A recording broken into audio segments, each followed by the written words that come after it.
안녕하십니까. 쥐오날드 박세용 코치입니다.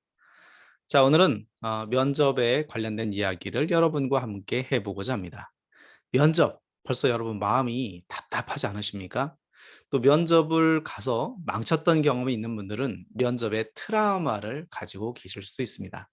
또 기질적으로 태어나자마자 또 여러분들이 성장 과정에서 기질적으로 두려움이 많거나 이런 대중들 앞에 서는 것을 두려워하거나 무서워하거나 또 싫어하는 사람들이 있을 수 있겠죠.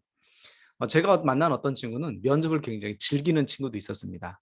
하지만 그런 사람들은 많지 않을 거예요. 자, 그러면 우리는 면접을 어떻게 준비하면 될까요? 오늘 면접 관련된 첫 번째 영상에서 면접의 구성에 관련된 이야기를 한번 해보고자 합니다. 자, 여러분들의 1분 스피치 자기소개서는 어떤 내용으로 구성이 되어 있으십니까? 자, 흔히들 오프닝 멘트를 만들고 본인의 역량 관련된 내용들을 한 가지에서 세 가지 정도 이야기하고 마지막으로 클로징 멘트를 만든다. 이게 구조화된 스피치입니다. 물론 이 구조화된 스피치가 가장 추천하는 방법입니다. 이 구조화된 스피치를 추천하는 이유는 이게 가장 안전하기 때문에 그래요. 우리가 운전학원에 가서 면허를 따려고 준비할 때, 자동차 면허증 딸 때 강사들이 알려주는 공식이 있죠. 이 공식대로 하게 되면 탈선하지 않고 그 주행이라든지 실제로 코스에서 무난하게 갈 수 있습니다. 하지만 실제 우리가 운전을 하게 되면 그런 것들 따르지 않는 것처럼 면접 준비할 때 여러분들이 처음에 1분 자기소개서도 마찬가지로 이 구조화된 내용으로 기본적으로 준비를 해 주시는 것을 말씀을 드립니다. 그 다음에 여러분들이 여러분들의 경험과 소재와 역량을 자유자재로 이야기할 수 있을 정도가 되면 그때는 이 구조화가 필요 없겠죠. 두 번째, 이 구조화가 끝나고 나면 여러분들이 해야 되는 게 뭐냐면 엄청나게 연습을 하셔야 됩니다. 면접에 가면 면접관들이 너무 애운거하지 마세요. 또는 그렇게 말씀을 하지 않으셔도 뭔가 나에 대해서 자연스러운 느낌을 받는 게 아니라 뭔가 인위적인 느낌을 가지고 나를 바라보는 느낌적인 느낌, 그런 것들 여러분들이 경험해 보실 수 있을 겁니다. 면접은 대화죠. 대화인데 너무 대본을 읽는 것처럼 암기를 와서 얘기하다 보면 여러분들의 진솔한 모습을 보지 못하기 때문입니다.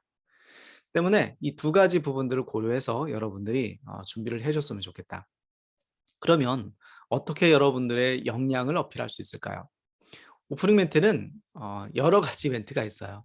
계절적인 요소라든지 또 스포츠라든지 뭐 공감의 요소들을 가지고 하는 건데 굳이 오프닝 멘트 만드는 것이 어색하고 좀 나한테 안 맞다 하면 굳이 그걸 할 필요는 없어요. 오프닝 멘트를 하는 가장 중요한 이유는 공감대 형성이죠. 공감대 형성을 통해서 면접관과 좀 더 이렇게 아이스 브레이크를 타는 이 브레이크 타임을 갖는 건데 굳이 이것은 하지 않으셔도 됩니다. 그렇다면 여러분들의 역량은 어떻게 어필할까요? 자, 채용은 기본적으로 그 업무를 가장 잘 수행할 사람을 뽑는 거고 가장 수행을 잘할 사람을 뽑는 기준은 관련된 지식이나 경험, 기술을 얼마나 보유하고 있는지를 보는 거죠. 그 지식이라는 것은 학교 전공과 그다음에 자격증 이 두 가지 공부적인 부분들로 가장 우리가 평가할 수 있겠죠. 물론 외부의 교육도 되게 많아요. 두 번째, 개발자들이라든지 엔지니어라면 실제로 장비를 다루는 기술, 개발 언어를 얼마나 잘하고 있는가, 여러분들이 스택을 얼마나 보유하고 있는가, 이런 것들을 풀겠죠. 사무행정직이라고 하면 사무행정직에 있어서 기획도 있고 거기에 인사도 있고 마케팅도 있고 홍보도 있고 구매도 있고 여러 가지 업무가 있겠죠. 그럼 그 업무에 관련된 기본적인 지식, 전공과 관련된 것 또는 전공이 아니더라도 여러분들이 별도로 공부한 복수 전공 내지 기타 공부들이 있겠죠. 그 전공적인 부분들을 내가 얼만큼 준비했는지를 보여주셔야 됩니다. 여러분들이 경험 속에 있는 지식이라 여러분의 경험 속에 있는 모든 것들은 면접관은 알지 못한다. 그러니까 이 내용들을 정량화로 해서 작성을 해서 이야기를 해줘라. 제가 자기소개서에서도 정량화 작업을 굉장히 많이 강조하는데 그 이야기를 그대로 말로 하는 것이 면접이다라고 보시면 되겠죠. 다음으로는 여러분들의 기술 정도예요. 그 기술 정도가 어느 정도 되는지 가장 좋은 것은 증명할 방법이 실제로 어디다 입상을 했다거나 수상을 했다든지 이런 이야기를 해주시면 가장 좋겠죠.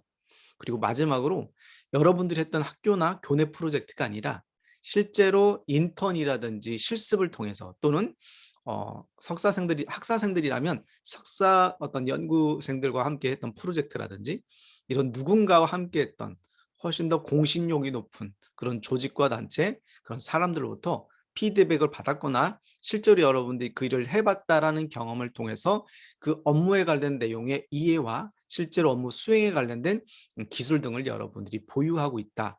고로 이러한 지식과 기술이 여러분들이 지원하는 그 회사의 직무에서 내가 어떻게 활용할 테니 나의 가능성을 보고 뽑아주세요 라고 하는 패턴으로 프레임을 작성해 주시면 됩니다. 자, 이렇게 구조적인 부분에 있어서 여러분들이 이력서를 잘 정리하다 보면 이렇게 구성할 수 있는 부분에 대한 여러분들의 이력 내용들을 하나씩 하나씩 살펴볼 수 있을 것입니다. 자, 면접에 관련돼서 언제 잡힐지 몰라요. 그쵸? 갑자기 잡히는 경우가 많잖아요. 때문에 여러분들이 미리미리 1분 자기소개서를 준비해 주시면 좋겠습니다. 더불어서 30초 스피치라든지 100초 스피치라든지 여러 가지 유형으로 해보면 되겠죠. 뭐 공무원들 같은 경우는 뭐 5분 스피치도 있으니까요. 일단 여러분들은 최근에 뭐 1분 스피치를 시킨다 안 시킨다, 뭐 유형이 어떻다 이런 건 중요하지 않아요. 구직자로서 여러분을 뽑아야 되는 이유를 1분 안에 증명할 수 있는 스피치 정도는 그 기업이 시키고 안 시키고를 떠나서 과거에 시켰든 안 시켰든 그걸 떠나서 무조건 준비를 하시고 계셔야 됩니다. 면접관들 마음이에요.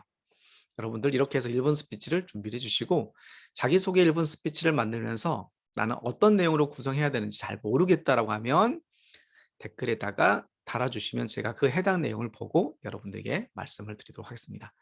자, 이제 면접에 관련된 영상을 여러 가지 찍을 건데요. 여러분들 면접 저와 함께 하시면서 하나씩 하나씩 취준생의 진짜 모습들을 가져갔으면 좋겠습니다. 여러분들 화이팅입니다.